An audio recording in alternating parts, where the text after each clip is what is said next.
Hi everyone, I'm back. Right. Another episode of me brushing my little mini. So, the thing is with the dog's coat, they can get mats in them. When I say mats, it's like tufts of fur. And when you brush a coat, you got to go down the length the way the coat's laying. In other words, the hairs are laying that way, you brush them that way, yeah?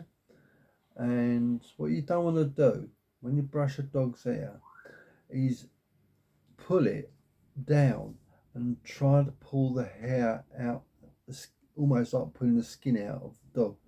Because all you're doing is it's almost like getting over your skin, your hair on your head and pulling it out. That's how painful it is. So if you're going to do it and you've got mats in your dog's hair, do it little bits at a time. Work the area. Do it slowly, so the dog doesn't get a sore skin and feel the pain from like having their hair pulled out. As you notice, she's not really bothered by what I'm doing. If I touch her tail, it might be a different matter. She's very, very placid. And that's just a little bit of hair by just brushing her. So stay there, darling. Stay there. Let me just get rid of that. Right, I'll put that in the bin. Oh. She's got, I don't know if you can see, she's got quite a few mats under her chin on her tummy. So what I tend to do is just, it might take a few days, right? But the thing is, if you do a little bit, but often, the dog won't mind it so much. It'll be more of a pleasure for the dog instead of a dislike. And if you start brushing your dog from an early age, he or she will get accustomed to getting brushed, and they won't object to it. So just be mindful about that. You want it, when you're brushing a dog, you want it to be a pleasurable experience for both. In other words, the dog doesn't mind you doing it. The dog will tell you when they've had enough. They get a bit fidgety on you. And don't go past that point where you're forcing the dog, because all you'll end up doing is agitating the animal and making them regret what you're doing. So next time you come to brush them, they won't want to be brushed. So the secret is little but often. All right? She wants to get down, so I'm going to put her down. There, darling. Good girl. He's a good girl. So that's what I do. I do a little bit, but often.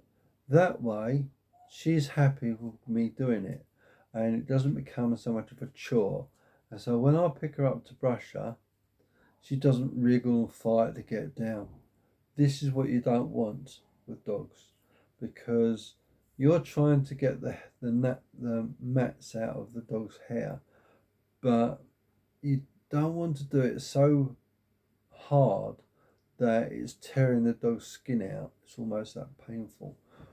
But another little thing, when you do it, whether you do it with one of these things, if you noticed, they've got little bubbles on the end of the bristles or wires. That way, they don't poke into the dog's skin and they're protected. Alright? So you want to get a little comb like that, where it's got little bits of covers over the end of the wires. So it's gentle on the dog's skin. So when you're brushing that across the dog's skin, it's not cutting into the dog's skin.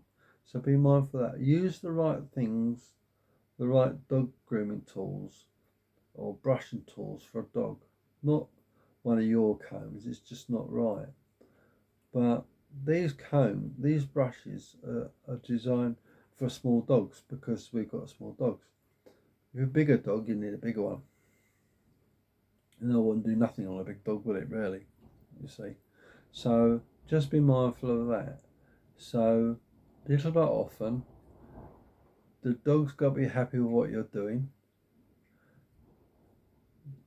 don't do it before they're fed, because they won't be interested, and they'll be interested in having their food. Sorry, she's having a biscuit.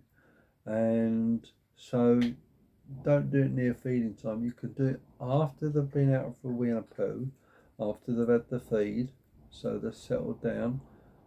Dogs have a playtime, just like we do, but do it when it's sort of after that period where they're calmed down and they're relaxed, you're sort of settled down. Do it in a, not with a TV, well, you can do it with a TV on, but you want to be concentrating on what you're doing. You want the dog to be in a calm environment. So those sort of things is helpful for you. How do I know all this?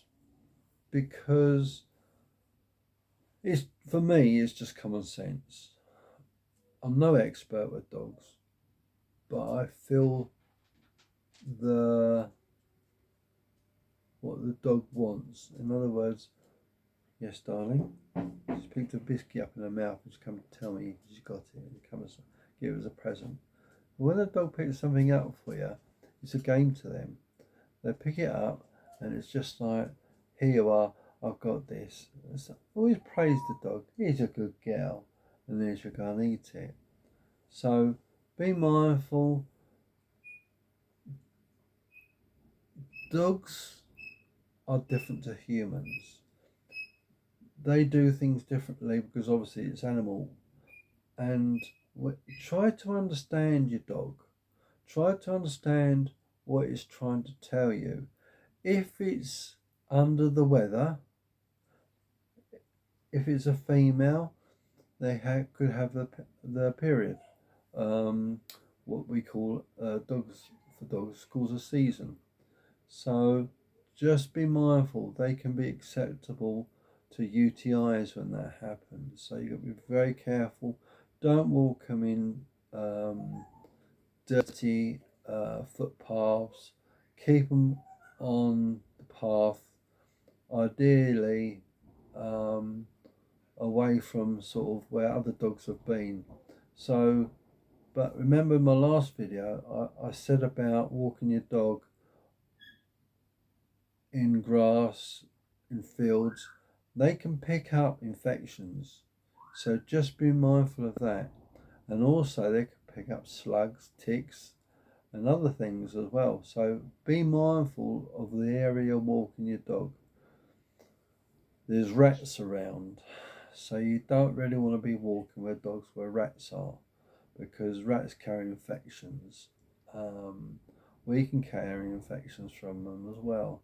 So you're better off walking your dog on hard ground like a footpath. If you're walking your dog near a road, don't have them just on a collar. Get them a harness. I'll tell you a little story. I was in my works van a few years ago. This is going to be a short story. And I'm driving along and I see this dog running along the road. And I thought, what's happening? And this woman's trying to run after her. And she was in a terrible state, really upset. I stopped. I said, you lost your dog? Yeah, I can't get him back. He won't come back to me. Leave it with me. I'll go and get him for you. Oh, thank you. So I turned the van around, put my amber lights on, went after this dog, and I pulled in front of the dog on the road, blocked the road off on the other side so people was aware of what I was doing. So the dog, if they did go into the road, the dog's not going to get run down. I'm an experienced driver. I know what I'm doing. I'm not saying you should do that. But prevention is better than a cure. So what I'm saying to you is that you're better off getting a harness for your dog, because a collar a dog can slip out of. A harness is a lot better, but make sure you get one that fits your dog and is properly fitted. Alright? Don't have it too tight, don't have it too loose, have it comfortable. Harness goes round the neck, under the tummy, round the back. And that way it's more secure. So when you're walking a dog, your dog's not going to escape from you when you're walking. Plus it gives them some sort of protection as well from the weather if you have a nice one. What you put into the animal, you'll get out. In other words, prevention is better than a cure. The reason why I'm saying this to you is I managed to get this dog back. I went up to the dog. This is what I did. Hello, come on. And he came up to me, or she did. I can't remember if it was he or she. And I gave him a little stroke, picked him up, and I carried him back to his owner. And she couldn't thank me enough. I was just pleased, so happy that the dog didn't get hurt. I was able to return the dog to the owner, and she was happy. It made her day. So, you know, I hate seeing animals get hurt. In my job as a HGV driver, I see too many animals getting foxes, badgers, getting killed, and most of them are dead. And it upsets me terribly to see foxes get hurt and badgers. The wild animals, okay? Foxes are classed as a canine breed, so they're equivalent to a dog. I love foxes. I really think they're a lovely animal. And when they used to hunt them, I think it was despicable. And poor animals got torn apart by the dogs. Terrible, absolutely terrible. But thankfully, they've stopped it now. Thankfully. But going back, I'm going off track slightly. But if you care about your animal, be mindful what you can do for it. Harness is a great way of keeping your animal on a lead, and that way, if it slips a collar, you don't want that to happen. So get your dog a harness. All right. Buy one that is good. Don't buy one that's cheap as chips, because all you end up doing is tearing, and then you have to buy another one. Don't buy Chinese crap. There's your honest answer, because it's absolutely useless. You end up buying it twice, and you wish you'd paid for a decent one in the first place. I tell you now, don't buy Chinese crap. There's the truth. So let's wrap this video up. So things you can do to help your dog. Don't walk them in long grass and in bad weather, especially when they're in season. All right. Secondly, be mindful of the cold weather. When it's frosty outside, the ground's going to be frozen. You put your hand on a frozen pack of peas inside the freezer, your hand's going to stick to them.